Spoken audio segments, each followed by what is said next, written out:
Alrighty, we're on portion number 2 of workout number 1. We're going to be doing a double press, a push-up, and a swing. Double presses are all about activating everything underneath the bell when it's over your head. So it's not just your upper body, you're using everything from the ground up to help you on the press. In order to do that, we got to work on our clean and get a nice clean to bring the bells into rack position. So I want to make sure that my elbows are nice and low, right? Elbow as low as it can and attached, right? So I don't want to be here and I don't want to be lifting it. I want those elbows low. So when I clean it, I got to snap those hips and pull it up into position. I can readjust my footing if I need to. Like this might be kind of wide for a press, so I just get a little bit more narrow. And now my forearms are vertical because I'm going to press straight up. When I'm going to press something heavy overhead, I got to brace my core, squeeze my glutes, press up, bring down. Notice how I basically wait until about this position to start to bring the kettlebell back. So I'm going to brace, inhale, squeeze, press, back down. Inhale, squeeze, press, back down. And then get your reps in for the set.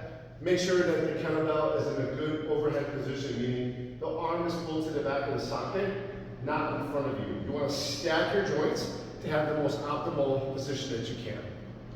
Next exercise is the push-up. Now, everyone is a little bit different in terms of where their levels of push-up are, how many push-ups they can do. I want you to try to do as many off of your knees as you can before you have to regress to on your knees. But essentially, the setup is going to be the same. I'm going to get into the position, keep those shoulder blades down, hit that nice strong plank, core tight, lock down elbows, pull down, push up.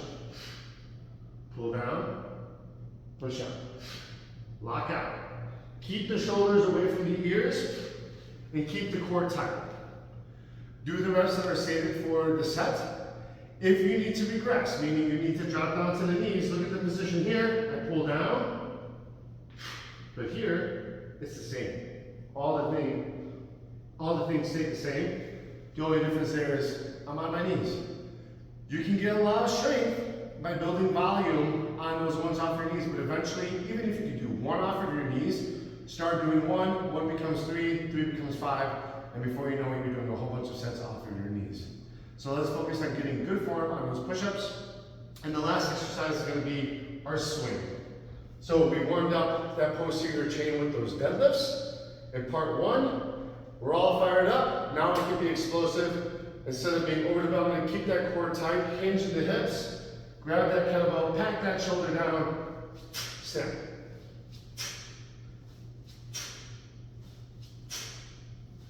I'm exhaling at the snap of my hips to power the bell up. It's like an explosion of power with that quick little breath.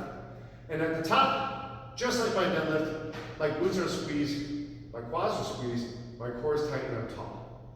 If the bell goes a little higher than parallel, chances are you're probably not swinging the heaviest bell. You guys are strong. Make sure that you're snapping those hips with a bell that's challenging you. So if I can get up to here, either it's too light or I'm using too much arm, but try to challenge yourself more on a heavier two-handed swing. Especially this far along into the program, you should be swinging very heavy for two-handed swings. Then I'll do 3 rounds of all those exercises before I move on to part 3 of workout 1.